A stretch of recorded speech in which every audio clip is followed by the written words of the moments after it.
Je, huu ndio mwisho wa mwanasiasa huyu wa Tanzania, yani Tundu Lissu? Imeandikwa na BBC.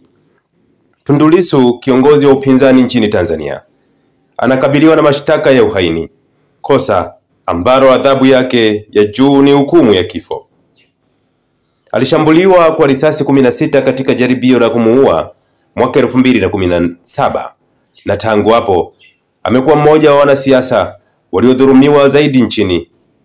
Sasa baadhi ya watu wanajiuliza kama huu ndio mwisho wa safari yake ya kisiasa. Licha ya hatari kubwa inayomkabili, Lissu bado ana matumaini ya kushinikiza serikali kufanya mageuzi ya kisiasa kabla ya uchaguzi wa urais na wabunge mwezi Oktoba mwaka huu 2025. Hata hivyo, hali ya kisiasa ni ngumu na anakabiliwa na kile anachokiona kama mashtaka ya kisiasa. Chama chake kikuu cha upinzani Chadema tayari kimezuiwa kushiriki katika uchaguzi huo, na yeye mwenyewe amekuwa rumande kwa zaidi ya wiki mbili sasa. Septemba mwaka jana 2024, Lissu aliambia BBC kuwa hakuna kitakachokuja kwa urais na kwamba ni lazima kuwa na ujasiri kudai mabadiliko mtaani na vijijini ili kutimiza malengo yake. Alihisi kuwa ni lazima aongoze Chadema. Akimlaumu mwenyekiti wa zamani Freeman Mbowe kwa kuwa mpole mno kwa serikali. Lissu alimshinda katika uchaguzi mkali wa uongozi wa chama hicho. Baada ya miezi mitatu tu madarakani, Tundu Lissu alikamatwa na kuwekwa rumande kwa madai ya kutoa hotuba inayohamasisha wananchi kuanzisha uasi na kuvuruga uchaguzi. Hajaweza kujibu mashtaka ya uhaini, lakini amekana shtaka tofauti la kusambaza taarifa za uongo. Kabla ya kukamatwa, alikuwa akifanya mikutano mbalimbali nchini kwa kauli mbiu ya hakuna mageuzi, hakuna uchaguzi. Anadai mfumo wa sasa umeegemea upande wa chama tawala CCM na kwamba bila mabadiliko hakuna maana ya kushiriki uchaguzi. Alitarajiwa kufikishwa tena mahakamani Alhamisi jana, lakini hawezi kupata dhamana kwa sababu anakabiliwa na shtaka la uhaini. Mawakili wake wa kimataifa wakiongozwa na Robert Amsterdam wamesema kuwa ni jukumu lao kutetea demokrasia, lakini hiyo si kazi rahisi, kwani CCM imekuwa ikishinda kila uchaguzi tangu uhuru wa nchi hiyo. Pia kuna mgawanyiko ndani ya Chadema. Baadhi ya wanachama hawakubaliani na mkakati wa Lissu. Kundi la G55 ndani ya chama hicho limechukua msimamo laini zaidi, likitaka chama kishiriki uchaguzi huku kikiendelea na mazungumzo na serikali. Chama hicho kimezuiwa kushiriki uchaguzi wa Oktoba 2025 baada ya kukataa kutii matakwa ya tume ya uchaguzi ya kusaini kanuni za maadili zinazoongoza uchaguzi huo. Lengo kuu la kanuni hizo ni kuhakikisha kuwa vyama vya siasa na wafuasi wao wanafuata utaratibu na kudumisha amani na utangamano wakati wa uchaguzi. Chadema inaona kanuni za maadili ni njama za kuwadhibiti wapinzani na inahofia kuwa ukandamizaji wa serikali utaendelea. Mwezi Septemba, afisa mkuu wa chama cha Chadema alitekwa nyara na kuuawa kikatili, huku kukiwa na wimbi la utekaji nyara wa wakosoaji wa serikali. Katika uchaguzi wa serikali za mitaa uliofanyika Novemba, Chadema kililaani na kulalamika kuwa maarufu ya wagombea wake walizuiwa kushiriki. CCM ilishinda takribani kwa 98% ya viti. Serikali ilikanusha madai kuwa uchaguzi haukuwa huru na wa haki, ikisema ulifuata taratibu zote. Lakini kwa Lissu, uchaguzi wa serikali za mitaa ulihalalisha wito wake wa mageuzi na marekebisho makubwa kabla ya uchaguzi wa urais na ubunge.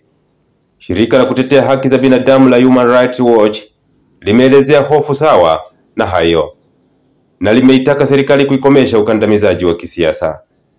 Kanisa Katoliki nalo limeongeza sauti yake kutaka Lissu aachiwe huru bila masharti na uchaguzi wa haki ufanyike.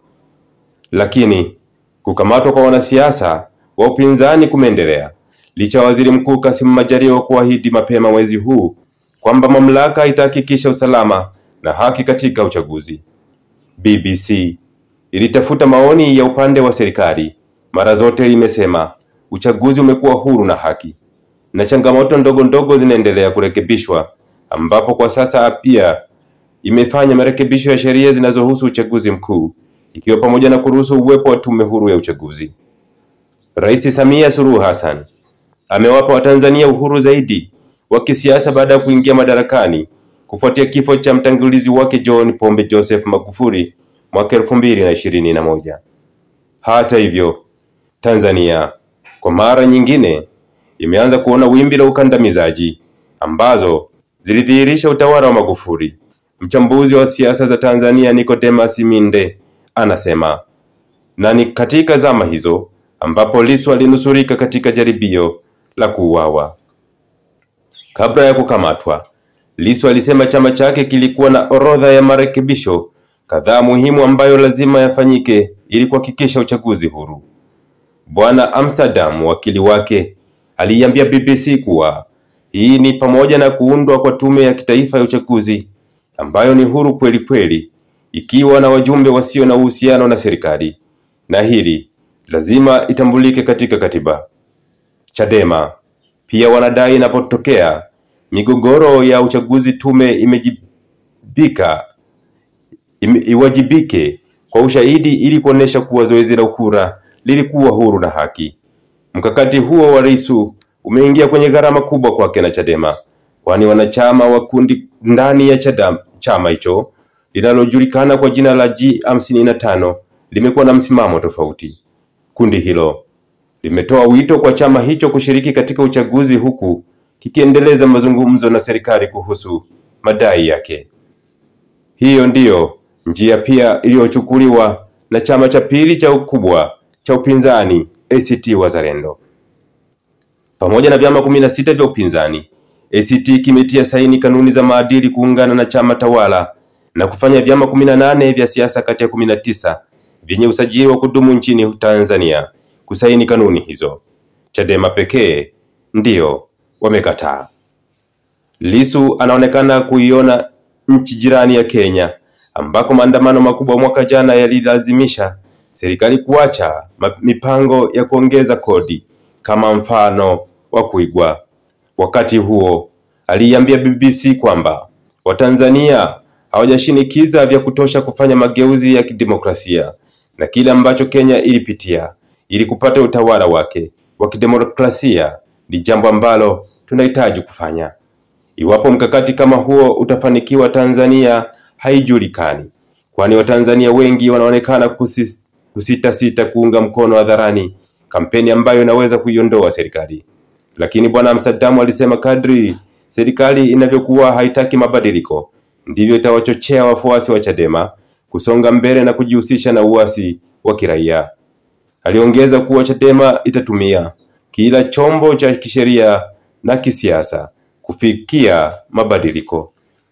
Lakini mchambuzi wa masuala ya kisiasa Thomas Kibwana alikosoa mkakati huo wa Lissu akisema, kwa muda wa bunge la sasa kumalizika Juni, hakutakuwa na muda wa kutosha wa kufanya marekebisho yoyote makubwa ya kisheria kuelekea uchaguzi wa Oktoba. Alisema huenda ni vyema Chadema wasubiri hadi baada ya uchaguzi. Fulgence Masawe, mkurugenzi wa shirika la kutetea haki za kisheria nchini Tanzania, aliambia BBC kuwa harakati za Chadema kutaka mageuzi ya uchaguzi zinakabiliwa na vikwazo vikubwa, lakini chama hicho kina haki ya kwenda mahakamani kupinga kuenguliwa kwake katika uchaguzi huo. Kwa upande wake mchambuzi Nicodemus Minde alisema iwapo Chadema itashiriki uchaguzi huo, huenda chama tawala kikaongoza wingi wa wabunge ambao tayari wapo bungeni. Mchambuzi huyo aliongeza kuwa Chadema inaweza hata kupoteza sifa yake ya kuwa chama kikuu cha upinzani, na bila shaka asiri inarudi nyuma na pengine vyama vingine vya upinzani vitachangamkia fursa hii. Ni hatari ambayo Lissu na chama wamechagua kuchukua. Hii ni makala inayosema Tundu Lissu, je, huu ndio mwisho wa mwanasiasa huyu wa Tanzania? kutokana na kesi ambayo inamkabili. Karibu kwa maoni yako, na hii ni Nyikani TV.